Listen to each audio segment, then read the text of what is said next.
Kali ini kita akan membahas mengenai fistula ani. Seperti yang telah kita ketahui, fistula ani ini tidak banyak diperbincangkan oleh halayak ramai, namun tetap harus diwaspadai. Oke, kasus ini banyak terjadi pada orang dewasa dan cukup serius dan cukup berbahaya jika tidak ditangani dengan serius. Pada siang hari ini, Siloam Bekasi Sepanjang Jaya akan memulai IG Live perihal klinis dan tata laksana fistula ani bersama dengan Dr. Taufik Aziz SPB. Beliau sebagai narasumber kita kali ini, expert di bidangnya dan juga praktek di SHBS. Selamat siang dokter. Selamat siang, sobat Siloam semuanya. Iya, apa kabar ya dok hari ini? Baik. Oke. Ya. Senang sekali ya dok berjumpa kembali di IG Live kita kali ini. Kembali berjumpa dengan Sobat Siloam tidak di poliklinik ya dok, juga tidak di ruang operasi namun di IG Live. Boleh disapa dulu dokter Sobat Siloam. Selamat siang Sobat Siloam semuanya. Kali ini kita akan membicarakan topik fistula ani ya. Memang fistula ani ini tidak sepopuler penyakit di seputaran anus ya. Seputaran anus kan ada hemoroid, ambeien ya, kemudian ada fistula ani, kemudian juga ada perianal abscess, dan yang terakhir adalah fistula ani. Dan ini salah satu penyakit yang memang banyak orang yang tidak tahu, tapi sebenarnya banyak keluhan yang datang ke tempat praktek ya, tapi tidak tahu namanya. Oke. Ya. Baik dokter, untuk mengawali GLab kita kali ini, sebelumnya kita harus mengetahui terlebih dahulu apa sih fistula ani dibandingkan dengan penyakit-penyakit di area anus seperti yang telah dijelaskan dokter tadi. Ya. Silakan dok. Fistula ani adalah terbentuknya ya saluran abnormal atau saluran yang tidak normal yang seharusnya tidak ada di daerah sekitar anus ya. Jadi ada trek atau saluran yang terbentuk karena adanya infeksi sebelumnya ya. Biasanya terbentuk dari anal kanal atau saluran di dalam anus yang tembus ke kulit di sekitar anus ya. Trek dari fistula ani ini adalah terbentuk secara patologis, terdiri dari jaringan epitel ya, dan juga jaringan granulasi dan jaringan fibrotik ya, sehingga terbentuk saluran atau lubang yang harusnya nggak ada. Biasanya pasien datang itu dengan keluhan adanya lubang di sekitar anus, kulit ya, ditandai dengan basah atau keluar lendir di sekitar anus yang lama-lama sangat mengganggu ya. Biasanya lubang ini atau keluhan ini biasanya hilang timbul. Kadang suatu saat dia tidak ada keluhan, menutup, kemudian suatu saat dia akan timbul lagi, sehingga pasien merasa tidak nyaman karena merasa basah terus di sekitar anus. Biasanya ada flek di celananya ya, dan ini yang membuat pasien datang ke rumah sakit. Oke, berarti untuk kesimpulan pertama perihal apa itu fistula ani, ini merupakan trek yang abnormal ya dok, bukan dari trek ketika feses keluar. Oke, kemudian penyebabnya nih dok, kenapa sih bisa terbentuk fistula ani? Iya, berdasarkan literatur ya, evidence based medicine, 40% dari fistula ani ini terbentuk karena komplikasi daripada perianal abscess yang tidak ditangani secara baik. Biasanya pasien atau orang ada abses perianal dianggap hal yang biasa dan dianggap suatu penyakit yang nanti akan pecah sendiri. Nah ini adalah hal yang keliru ya, karena kalau misalnya dia akan pecah sendiri, memang keluarnya akan hilang, nyeri akan hilang, tapi akan menyebabkan saluran yang persisten atau saluran yang abnormal. Lebih baik kalau ada perianal abscess segera dibawa ke rumah sakit untuk dilakukan operasi insisi drainase, mengeluarkan pusnya, nanahnya, kemudian kita alirkan, dan ini akan mencegah terjadinya fistula ani. Penyebab-penyebab yang lain yang ada ya, yang dihubungkan dengan penyakit-penyakit inflamasi ya, misalnya Crohn disease, kemudian ada penyakit TBC usus misalnya ya, kemudian ada penyakit keganasan atau C. erecti di sekitar anus, dan juga adanya resiko atau komplikasi dari penyiram atau radioterapi. Ini hanya kecilnya ya, 40% memang dampaknya dari komplikasi dari perianal abscess yang tidak ditangani secara baik. Oke, perihal perianal abscess, mulai munculnya perianal abses itu diawali dari apa, Dok?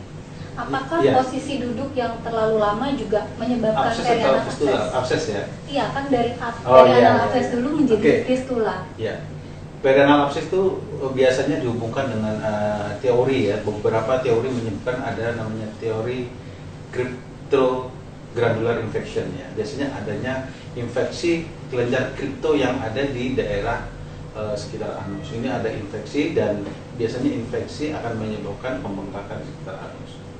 Biasanya pasien akan nyeri, ada bengkak, dan kalau ada keluhan ini harus segera ke dokter untuk diinsisi. Jadi dikeluarkan isinya, nanahnya dikeluarkan. Jadi insisi drainase. Jangan dibiarkan pecah spontan. Kalau dia dibiarkan pecah spontan akan menyebabkan komplikasi trek yang abnormal tadi ya. Karena nanah ini akan mencari daerah yang longgar, bisa ke kulit atau bahkan bisa menembus ke rektum. Oke. Berarti cukup serius juga ya Sobat Siloam perihal fistula Ya. ini ya, Dok ya. Kemudian nih, Dok, untuk Sobat Siloam juga ada yang ingin mengetahui nih, siapa saja sih yang bisa mengalami fistula ani?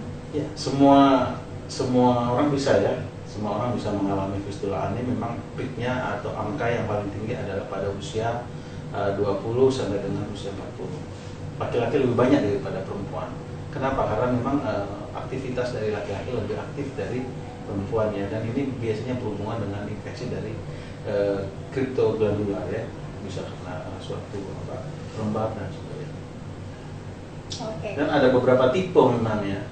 Oh, ada beberapa Iya. tipe ya, Dok. Iya. Jadi fistula ini ternyata bukan cuma satu terowongan Iya. aja. Nah, bagaimana nih, Dok, tipenya? Ya, ada tipe yang simple ya. Jadi fistula ani itu ada beberapa tipe. Ada 4 tipe yang paling banyak ya. Ada namanya fistula ani intersphincteric ya, transsphincteric, suprasphincteric, dan simple fistula ani. Dan ini masing-masing tipe ini prognosanya beda-beda. Kalau dia fistula ani letak rendah, biasanya lubang antara kulit sampai dengan anal kanal itu biasanya 1 sampai 2 cm, 3 cm. Biasanya operasinya tidak sulit ya, dan biasanya angka kekampuhnya sedikit. Tetapi kalau tipe letak tinggi, supralevator misalnya, jadi saluran dari sekitar anus itu sampai melewati sphincter eksternum dan eksternal, sampai ke atas, bisa sampai ke rektum sepertiga tangan, dan ini makin sulit ya. Jadi ada yang tipe simple dan ada yang tipe kompleks. Kadang lubangnya hanya 1 di sekitar anus, tapi ada juga yang lebih dari 1, bisa 2, bisa 5, bisa 4. Jadi penanganannya memang beda-beda dan prognosanya juga beda-beda. Artinya resiko kekambuhannya makin dia tipenya makin kompleks, makin rumit, angka kekambuhannya makin tinggi. Oke. Kemudian nih, Dok, kalau dibiarkan terlalu lama itu sangat berbahaya atau bahkan menimbulkan kematian atau tidak? Ya, fistula ini sih tidak sampai menimbulkan kematian ya, karena ini memang bukan penyakit yang berbahaya ya, tetapi memang sangat mengganggu karena ini menyerang orang-orang yang produktivitasnya tinggi. Bayangkan aja tiap hari nyeri, kemudian basah terus di sekitar anus ya, kadang juga disertai dengan gatal. Nah, ini sangat mengganggu sekali. Oke. Lanjut, Dok. Terus perjalanan penyakitnya ini kira-kira mulai dari ada nyeri-nyeri atau sudah mulai terbentuk abses sampai menjadi fistula itu kira-kira berapa lama nih, Dok? Ini juga sebagai patokan ya untuk Sobat Siloam, mungkin jika sudah mulai ada mungkin benjolan atau mulai ada abses, kapan nih kita harus ke dokter? Berapa lama, Dok, kira-kira? Ya, antara terbentuknya perianal abses sampai terjadinya fistula ani memang tidak ada waktu yang patokan ya. Jadi tidak ada yang 1 bulan atau 2 bulan, tidak ada ya. Memang kita masing-masing individu beda-beda. Ada yang cepat, ada yang tidak ya. Dan apabila ada perianal abses atau bisul di sekitar anus, segera ditindaklanjuti, segera dilakukan tindakan, dilakukan insisi, dievakuasi pusnya, dan kita lakukan pembersihan sebersih mungkin, jangan sampai menyebabkan komplikasi fistula ani. Tapi kalau misalnya timbul fistula ani, ya segera ke dokter untuk dilakukan pemeriksaan lebih lanjut. Oke, kemudian nih dok, untuk sobat silam yang mungkin sudah meraba-raba, oh sepertinya ada fistula ani nih dok. Nah, nanti kira-kira akan seperti apa sih dok pemeriksaannya dan akan diapain nanti dok diobatinya? Oke, kalau misalnya kira-kira mengeluh menyerupai tanda-tanda klinis daripada fistula ani, kita lakukan pemeriksaan ya. Salah satunya adalah dengan fistulografi, kemudian juga dengan MRI endorektal, sehingga kita bisa melihat alur ataupun trek daripada fistula ini, mulai dari kulit atau sampai ke anal kanal. Istilahnya adalah external opening ya, lubang yang di luar yang tampak di sekitar anus itu namanya external opening. Yang lubang yang di atas atau di hulu itu namanya internal opening ya. Jadi dengan pemeriksaan fistulografi mudah-mudahan bisa dilihat trek atau jalur dari arah dari trek tersebut. Ada yang simpel ya, ada yang berliku-liku. Ada yang satu nanti di atasnya bisa dua. Jadi memang sangat rumit. Bisa juga dengan MRI endorektal, jadi kita bisa juga melihat alur dari saluran dari trek abnormal tersebut. Oke. Baru setelah itu kita bisa lakukan tindakan operasi ya. Operasinya apakah menyakitkan atau tidak nih dok? Ini juga yang menjadi kekhawatiran para sobat siloam nih dok. Ya, mungkin saya bicara masalah penanganannya ya. Penanganannya biasa penanganan dengan operatif, yaitu dengan fistulektomi ya, dengan teknik lie open. Artinya kita buang seluruh saluran trek dari internal opening ke external opening dan dibiarkan terbuka ya, terperistil ya. Jadi namanya lie open, dibiarkan terbuka dan nanti akan menutup sendiri, terbentuk jaringan fibrotik. Kemudian teknik yang lain adalah dengan filak, yaitu dengan fistula laser closure ya, jadi dengan teknik terbaru yaitu dengan laser. Oke. Banyak sekali teknik-teknik yang pada fistula ani ya, tergantung modalitas yang kita punya dan juga tergantung daripada tipe dari fistula aninya ya. Bisa juga dengan cutting seton ya, jadi diikat secara gradual, makin lama makin memotong jari saluran fistulnya itu. Oke, berarti ini tidak sakit ya dok? Atau Oh, iya. mungkin sakit ya dok? Iya, karena tekniknya dengan pembiusan ya, kita lakukan dengan teknik spinal anestesi, tidak sakit. Oke, Ya, sobat sakit, siloam, ya. jadi tidak perlu takut nih ke expertnya, ke dokter Taufik ya dok, untuk berkonsultasi lebih lanjut perihal fistula ani. Oke, kemudian nih dok, pertanyaan selanjutnya, ketika sudah dilakukan tindakan, ketika sudah selesai dilakukan operasi, berapa lama nih dok penyembuhannya? Ya, karena untuk operasi fistula ani ini dengan misalnya dengan teknik fistulektomi lie open ya, kita biarkan penyembuhan secara sekunder ya, tidak ada penjahitan ya. Biasanya penyembuhan penutupan jaringan operasi bisa memakan 4 mingguan karena kita tidak jahit. Oh, cukup Karena lama kalau ya? kita jahit akan menyebabkan residif atau kekambuhan yang cepat ya, karena kita membuat saluran baru. Nah, itu dia juga menjadi salah satu pertanyaan atau yang ingin diketahui dari sobat siloam. Ini bisa kambuh lagi atau enggak?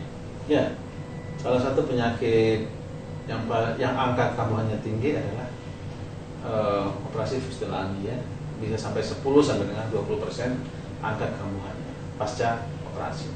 Oh. Karena letaknya di bawah nih, Iya. ya kan?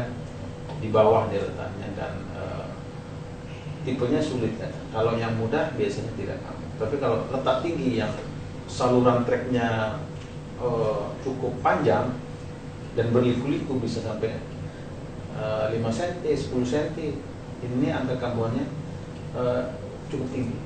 Oke. Kemudian kita selang dengan pertanyaan dari sobat siloam nih dok. Dok, apakah harus dioperasi atau hanya bisa diobati? Jadi mungkin sobat siloam ada yang ragu nih dok, mau dioperasi atau enggak ya? Ya. Harus atau enggak ya gitu dok? Ya, untuk kasus fistula ani penanganannya adalah dengan teknik operasi. Jadi tidak bisa dengan pengobatan ya, hanya minum obat, antibiotik tidak bisa. Oke. Jadi memang harus dibuang karena ini ada kelainan anatomi, jadi kita harus membuang saluran abnormal tersebut. Oke, jelas sekali ya mungkin Sobat Siloam ya. Jadi kalau ragu ada fistula ani atau menemukan kasus fistula ani di diri sendiri ataupun keluarga, datang ke expertnya gitu ya dok ya. Oke, next pertanyaan atau rasa keingintahuan Siloam nih dok. Untuk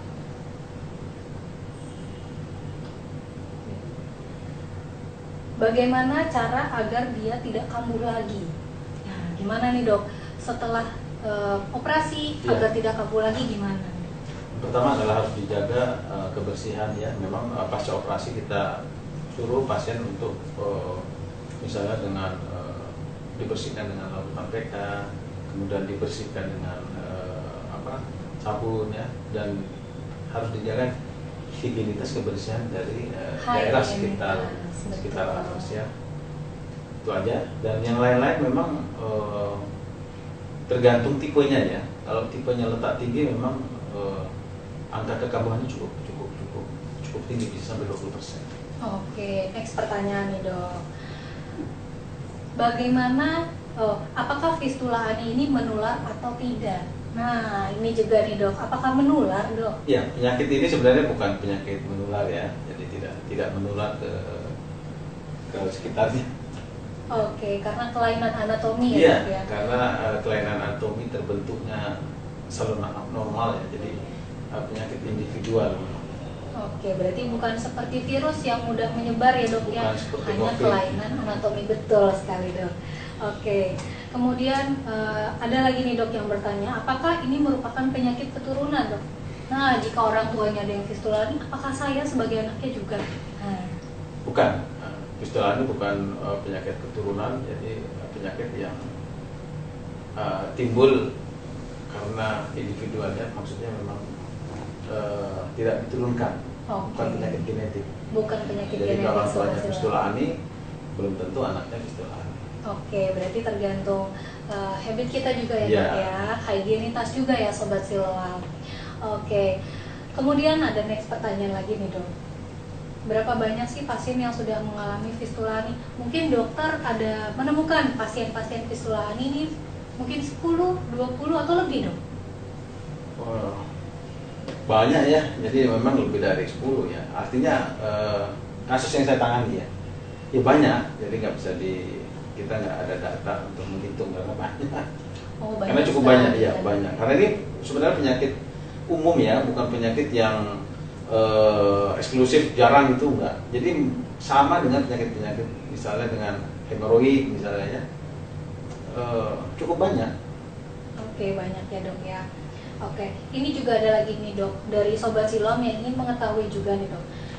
Kalau fistula ani sudah pernah dilakukan operasi, apakah akan kambuh kembali dan bagaimana penanganannya? Nah, boleh diulang kali ya dok ya. Penyakit fistula ani adalah salah satu penyakit yang angka kekambuhannya atau residifnya yang cukup tinggi ya. Angka kekambuhan bisa sampai 10 sampai dengan 20% pasca operasi. Kalaupun misalnya terjadi lagi ya kita lakukan tindakan lagi ya. Tindakan dengan modalitas yang ada, misalnya dengan fistulectomy atau dengan filler. Ya. Lanjut dok, untuk pertanyaan selanjutnya, apakah di cover biayanya dengan pendanaan dari pemerintah atau swasta? Ini juga mungkin menjadi keraguan untuk Sobat Siloam nih dok. Mau datang ke expert tapi takut nanti biayanya mahal nih dok. Menurut pengalaman dokter, kira-kira yang dokter tahu nih seperti apa nih dok? Ya, penyakit fistula ini adalah penyakit yang umum terjadi ya. Kalau dia ada BPJS bisa di-cover BPJS. Kalau asuransi lain di-cover juga ya, karena ini bukan penyakit keturunan, bukan penyakit menular dan bukan penyakit yang berhubungan dengan kosmetik. Kalau asuransi biasanya kan kalau ada hubungan dengan kosmetik, kecantikan, memperbaiki penampilan biasanya kan nggak boleh ya. Kalau ini memang pure penyakit. Jadi asuransi apapun di-cover, baik via BPJS, asuransi swasta, ataupun pribadi. Oke, berarti di cover.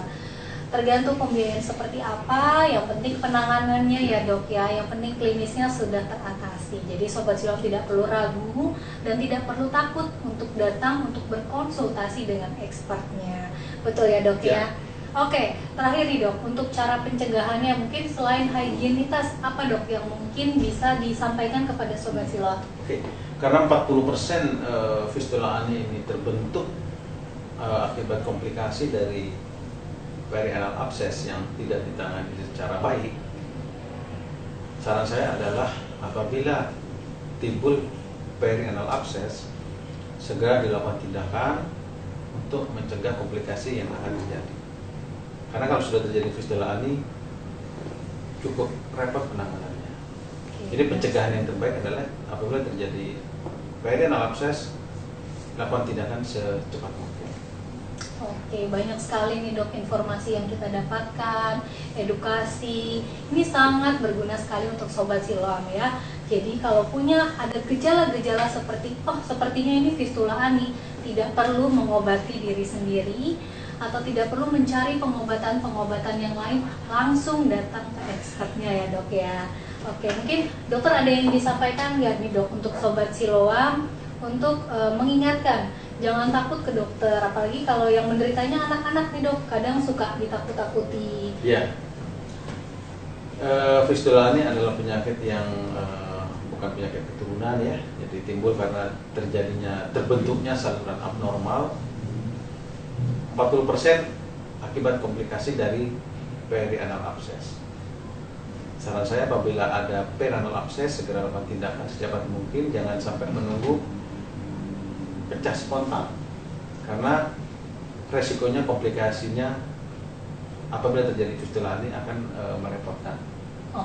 Dan apabila ada fistula ani, lakukan segala tindakan, dibawa ke dokter bedah untuk dilakukan tindakan yang terbaik.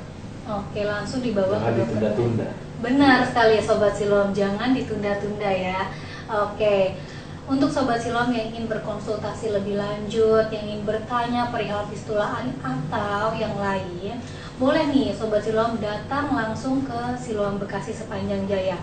Dr. Taufik bersedia dan sangat available untuk Sobat Siloam berkonsultasi. Ya dok ya, dokter kira-kira available untuk praktek di Poli hari apa aja dok?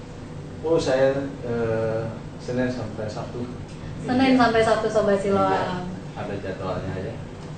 Jadi jam 12.30 sampai sore jam 6. Oke, berarti cukup full time ya? Full time, full time di Siloam untuk Sobat Siloam di rumah.